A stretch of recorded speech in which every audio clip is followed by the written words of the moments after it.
Hello. Well, this week I'm going to start off telling you a little bit about a chalkboard sign that I had hanging up in my hall when we lived in Chicago. It was just like a regular chalkboard, and I had handwritten on it the phrase, "Comparison is the thief of joy." Now, I don't know exactly who this quote is from. I tried to look it up, and it gave me lots of different options, but I have found this phrase to be profoundly true. Comparison is the thief of joy. Now, if you watch kids, they can demonstrate this truth for you over and over again. Now, if you give a kid an ice cream cone, you will just see them light up with joy most of the time, right? But if you give their sibling an ice cream cone and it has just a little bit more ice cream with it, what happens to that joy? It becomes outrage upon outrage. Aha! They freak out, right? Every little bit of joy that they were feeling when you gave them that ice cream cone has now been translated into envy and anger at the injustice, right? Because that comparison between the size of their ice cream cone and their sibling's ice cream cone, yeah, that's stolen every little bit of joy, because comparison is the thief of joy. Now, comparison doesn't just steal our joy, though, right? It can lead to other pitfalls and vices as well. As I've mentioned, it leads to envy, but it also can lead to pride and self-righteousness and greed, among lots of other things. So, why do we compare? If we know it can lead, well, to all sorts of trouble, why do we do it? Why do we compare? Partially, I would say it's just human nature. I mean, when you think of a toddler that's learning how to walk and to talk, how do they learn these things? They learn these things by keenly observing the people around them that are walking and talking. They watch them and they listen to them, and then they mimic what they are doing. As a kid gets older, they continue to do this. I mean, you think about when they go to school.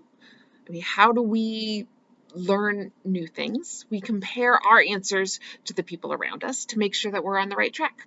And this continues, past childhood into adulthood. When we are uncertain or we're feeling insecure about what we are doing, what do? We stop and we compare ourselves to those around us to get our bearings.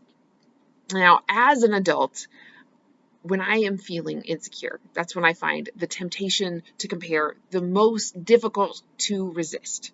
And that's part of the reason that I had this sign up in my house. It all stems from when I was a new mom, and I was just really not sure that I was doing it right. I like this motherhood thing. I was just not really sure that I was doing it right. So what did I do? I stopped and I went to all of the moms groups and I compared what I was doing with what I saw the moms there doing. I went onto Pinterest, which is a dangerous game. I went onto Pinterest to get all the ideas for, the cool things that I should be teaching my kids, or the super fun activities that I should be doing with my kids. And I lost many, many hours comparing my life to the Pinterest moms. I read books, I read blogs, I found all of the best moms that I could find, and just to see what I could learn from them. And after a while, after all of this comparing to others, I found that it didn't actually make me feel more confident. It actually was quite the opposite. It made me feel less confident, because instead of helping me figure out how to be the mother that God was calling me to be, I just learned how to pretend to be someone else, to be those other moms.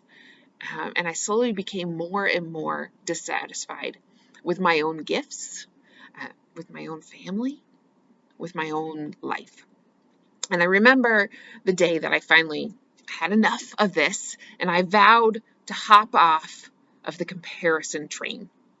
And that's why I put that sign up in my hallway, because comparison can be dangerous, and because comparison can be a thief of joy. Now, this week, we are continuing our series on the parables of Jesus. This week, we are talking about one of the parables, one of Jesus's parables on prayer and the relationship with God.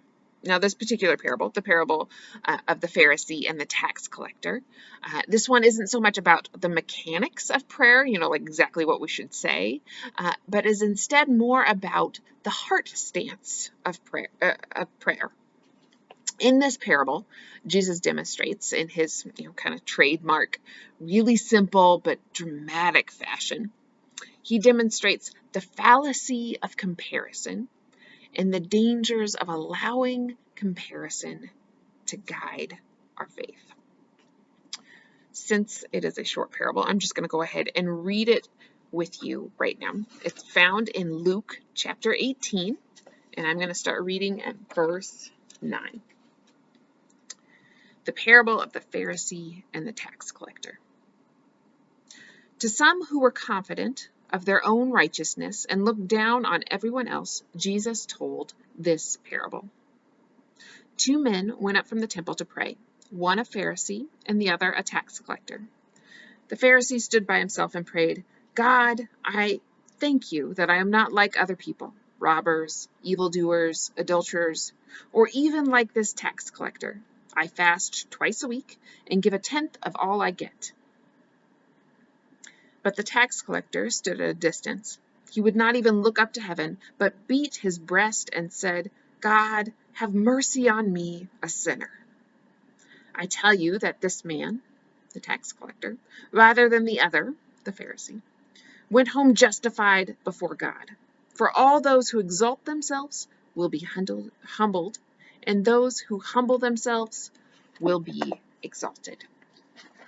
Now, if you have been in church for a while, you've probably heard of Pharisees and tax collectors. We kind of get really familiar with these characters.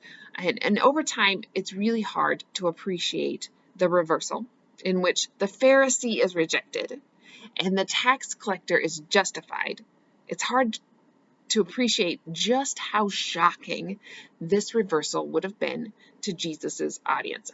This is a rhetorical method that Jesus is using, this reversal, and it's really important that we understand this to be able to understand this parable as it's intended. And we miss it because as we get more and more familiar with the New Testament, we tend to view the Pharisees as kind of the standard villains, right?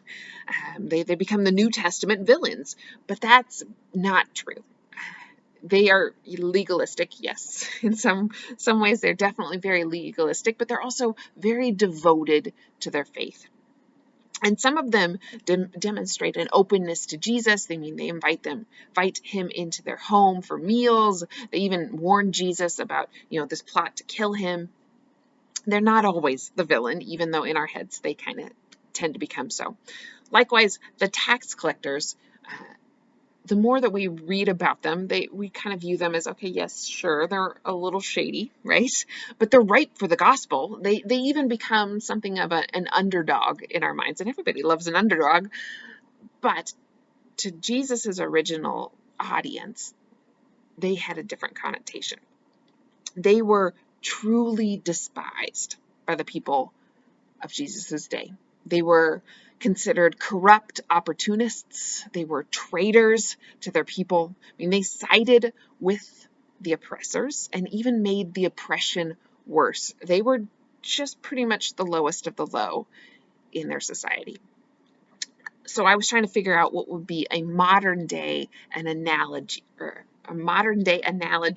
that would kind of help you feel the weight of that reversal that Jesus is trying to portray in this parable.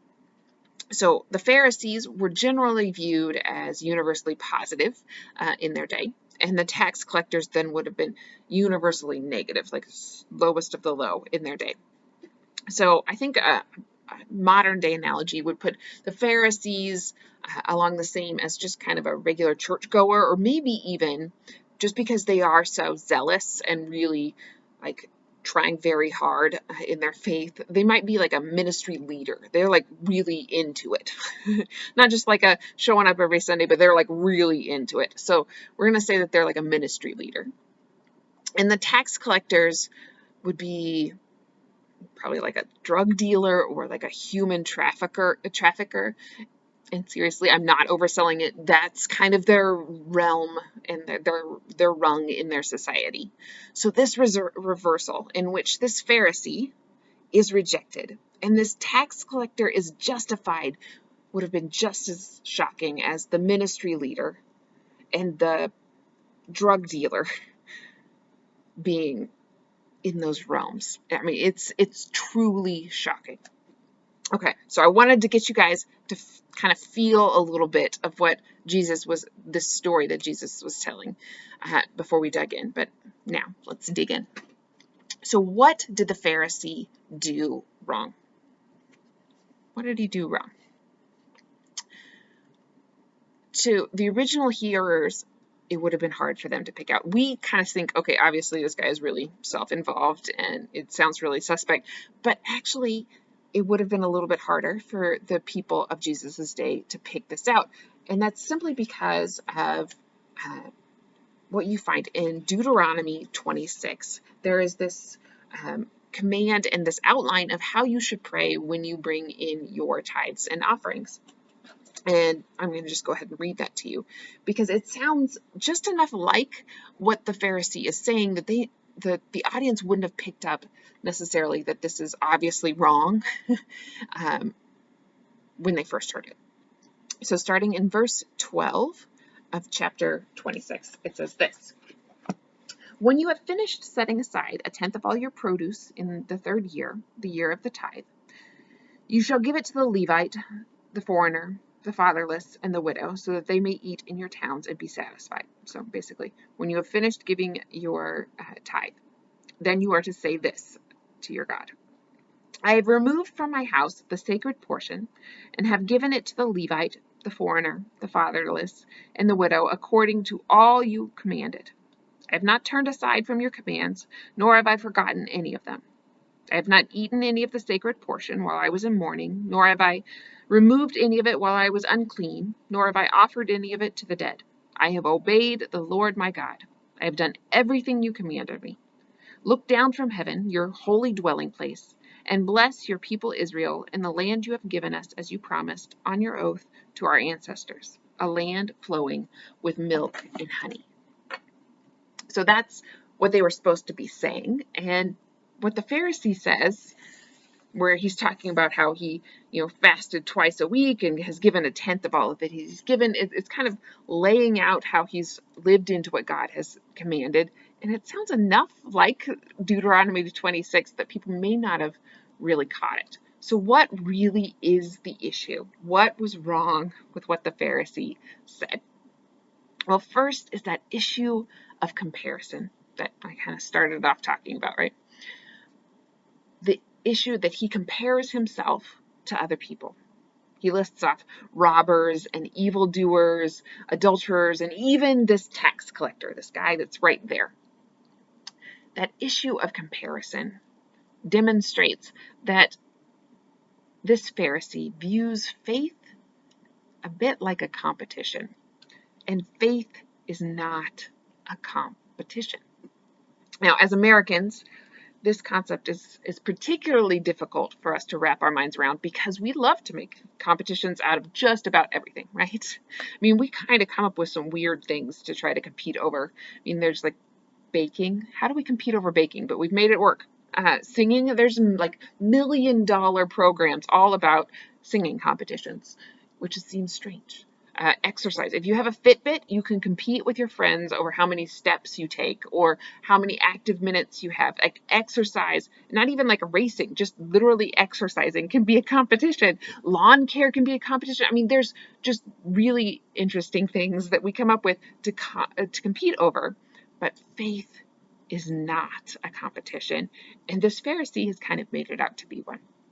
Another way that this competition messes with things, or comparison messes with things, is that it shows that the Pharisee is viewing grace as a limited or a scarce resource. But grace is not a scarce resource. Just because God has grace on you doesn't mean that there's less grace for me. It's not like there's a limited supply and we need to all compete for that limited supply. This is an infinite thing. This is God, God who is eternal, and he has more than enough to go around. So grace is not a scarce resource. And this comparison that he has shows that that's how he's viewing this. Another thing that we see wrong with what the Pharisee is saying is this self-reliance or the self-righteousness that we see in what he's saying. So if you look at what he says, he uses I 4 times in his prayer, but he mentions God only once. That's never a good sign. But he's not even concerned about God's will because he assumes that he knows God's will. He lists off the ways that he's lived into God's commands, the requirements in God's law. But the funny thing is he didn't live into these commands or the requirements in the law. He actually goes well above and beyond in the ones that he mentions. So it says that he fasts twice a week. That was not required. There was only required to fast on specific days, which is once a year. And he was fasting twice a week. Likewise, tithing. You were required to tithe on all of your produce, as I was mentioned in Deuteronomy 26, not on all that he receives. So he's actually going above that and beyond the requirement that God has laid out in the law with tithing as well. But it's interesting that he skips over the commands to love. That's the one that you feel when you're reading this. You feel it. Like he talks about the tax collector standing right next to him and thanks God that he's not like him. I mean, it's so obvious that he's not loving that neighbor in that moment. He skips over these commands and tries to live into these particular commands to make sure that he feels that he has earned his way, that he has made himself righteous. So that's what the Pharisee does wrong. What does the tax collector do right? Well, first, he demonstrates his humility. I mean, it talks about how he beats his breast, how he refuses to look up to God. He doesn't feel like he's worthy to look up, so he stays and looks down. And then it talks about how he asks for forgiveness. We notice that the Pharisee doesn't ask for forgiveness. He just assumes that he's already righteous. He's fine. The tax collector actually asks. He asks forgiveness. He says, Lord, have mercy on me, a sinner. Now, we also see that the tax collector compares, but not to the world around him. He doesn't say, Lord, forgive me because I'm worse than that guy. He doesn't say, Lord, forgive me because I'm not living up to the standards of the people around me. He says, Lord, have mercy on me, a sinner. He compared himself to God's standards and saw that he had come up short, and he humbly asks God for forgiveness. Now, the important thing to consider with comparison is what or who we are comparing ourselves to.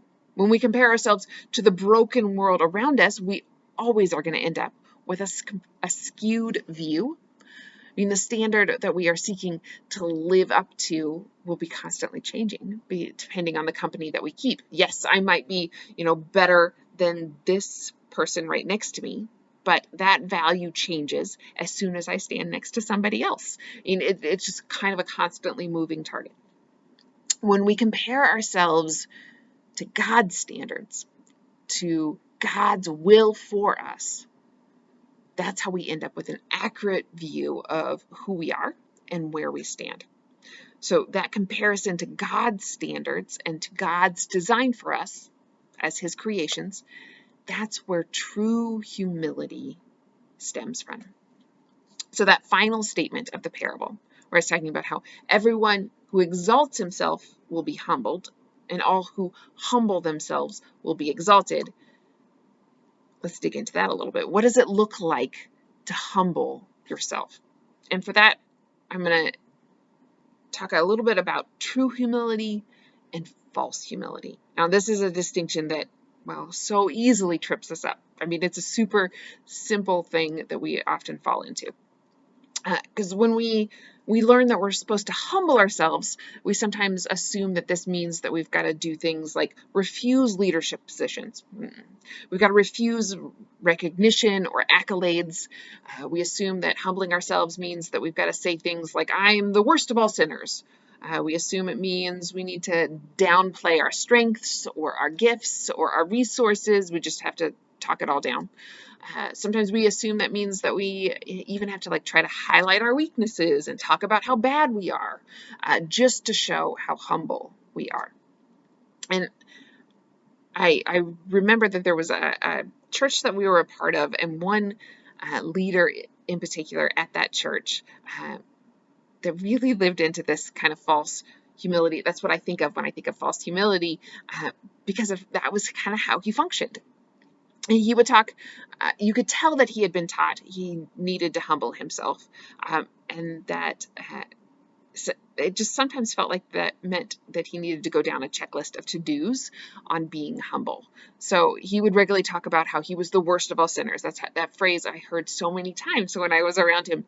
But he would also refuse to use his obvious gifts. I mean, he was so gifted in public speaking and building consensus with the group, but he refused to use that because he felt like using those gifts would be to exalt himself. So he refused to use those.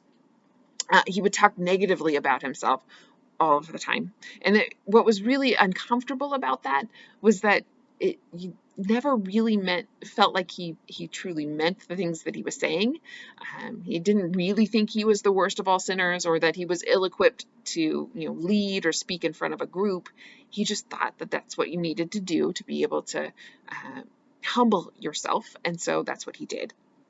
And honestly, this is an easy mistake that all of us probably have fallen into at least at one point or another when we are seeking to humble ourselves. But true humility isn't about a checklist, and it's not even really about what we do.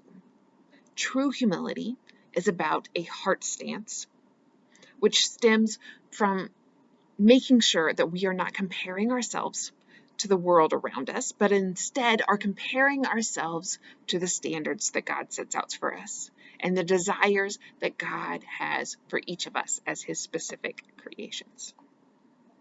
God has created and gifted you and me and each of us for his use and for his purposes. Now, refusing to live into that purpose is not what humility looks like. So refusing not to use the gifts that he has given you is not what true humility looks like. True humility is stepping into that purpose. Even if you don't feel like fully qualified or fully prepared yet, it's stepping in and allowing God to use your successes, to use even your failures for his glory and to further his kingdom. That's true humility. So with all of this in mind, if I were to rewrite my sign, my chalkboard sign, I would have to change the phrase a little bit. Comparison on its own is not the thief of joy. Comparison to the people around me, to the standards of our world, that is the thief of joy. That's also the root of evil, of envy, of greed, of pride, of self-righteousness, of all sorts of evil. Comparison to the standards of God, that brings clarity, that brings humility, that brings an awareness of our fallenness, and therefore an awareness of our need for God's grace. Comparison to the standards of God therefore brings the potential of deep joy, that deep joy of restored relationship with our Creator. This type of comparison has the ability to be the source of joy instead of its thief. So then the question for all of us is, what kind of comparison are we participating in? And that actually is my challenge for you this week. I have 2 questions for you that I want you to really wrestle with, consider, journal about or something, but I want you to really think about these this week. First, I want you to ask yourself, what or who am I comparing myself to? What kind of comparison are you participating in? Do you gauge whether you are right or wrong by comparing yourself to the people that you see around you, by comparing yourself to the standards of our society? What is your measuring rod? What or who do you compare yourself to? So that's question number one that I want you to consider. Question number two that I want you to consider is, what would it look like to compare yourself to God's standards?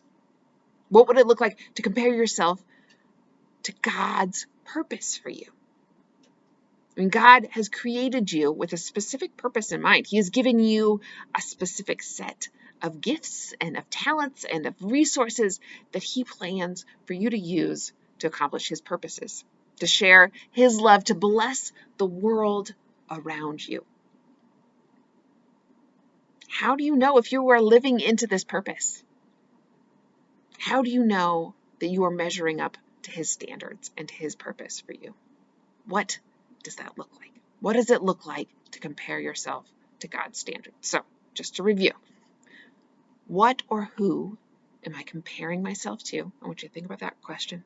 And then, what would it look like to compare yourself to God's standards and to God's purpose for you?